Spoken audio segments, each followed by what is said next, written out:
여러분, 요즘 현대 자동차 정말 잘 나가죠? 주가가 무려 77%나 급등할 정도로 성공가도를 달리고 있는데요. 그런데 바로 그 현대차가 과거에 1조 원이 넘는 실수를 그것도 반복적으로 저질렀다는 사실 알고 계셨나요? 오늘 이 흥미로운 모순에 대해 한번 제대로 파헤쳐 보겠습니다. 시작은 2020년 정의선 회장이 취임하면서부터입니다. 다들 아시다시피 현대차 하면 좀 경직되고 딱딱한 그런 이미지가 있었잖아요.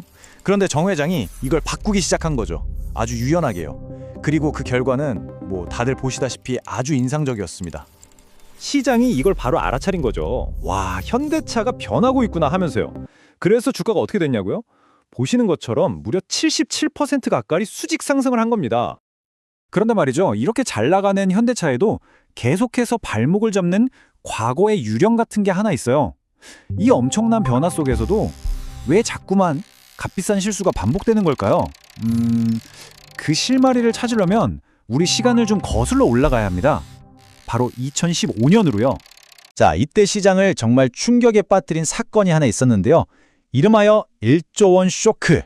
이 모든 게 믿기지 않겠지만 딱 하룻밤 사이에 일어난 일입니다.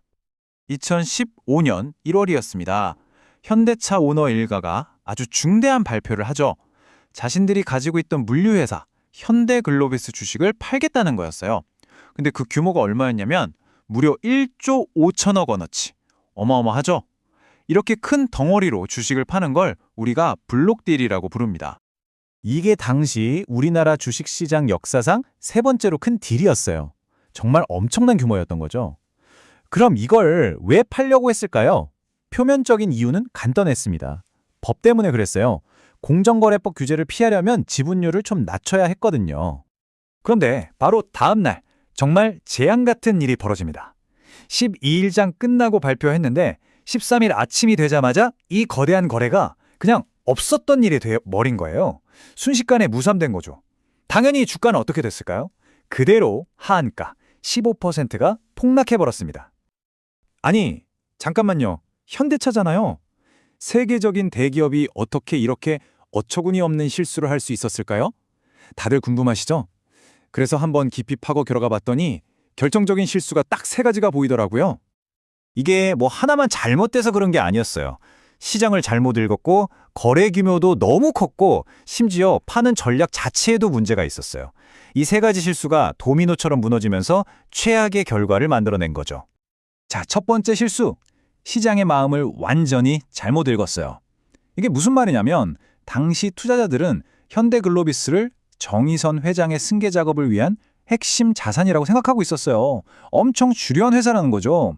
그런데 현대차가 갑자기 이 귀한 주식을 7%에서 많게는 12%까지 싸게 판다고 하니까 투자자들 입장에선 이거 뭔가 이상한데? 자기들도 비싸다고 생각하는 거 아니야? 이런 불안감이 확 퍼지면서 패닉에 빠진 겁니다. 두 번째 실수는 규모가 너무너무 컸다는 거예요. 한번 상상해 보세요. 평소에 하루에 사과 1개가 팔리던 가게에 갑자기 사과 100개가 매물로 나온 거예요. 이걸 누가 다 사겠어요? 똑같았습니다. 팔려고 내놓은 주식수가 평소 하루 거래량의 무려 100배였어요. 시장이 이걸 도저히 소화할 수가 없었던 거죠. 그리고 마지막 세 번째, 파는 전략 자체가 엉망이었어요. 일단 이 큰 일을 외국계 증권사 딱 한 곳에만 맡겼고요. 내가 먼저 살게 하면서 분위기를 띄워줄 핵심 투자자, 이른바 앵커 투자자도 없었어요. 그러다 보니 국내 기관들이 이거 좀 그런데? 하고 미적지근한 반응을 보였고 그 소식이 해외까지 퍼지니까 해외 투자자들마저 한국에서도 안 산다고? 그럼 우리도 안 사! 이렇게 다들 발을 빼버린 거죠. 자, 그런데 여기서 이야기가 끝나면 그냥 한번 크게 실수했구나 하고 넘어갈 수 있겠죠. 진짜 흥미로운 건 이게 끝이 아니었다는 겁니다.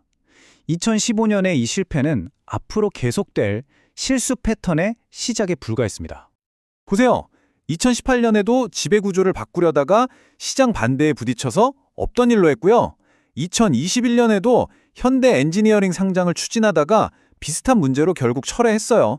계속해서 시장과 소통이 안 되고 엇박자가 나는 거예요. 도대체 왜 이러는 걸까요? 진짜 근본적인 원인이 뭘까요?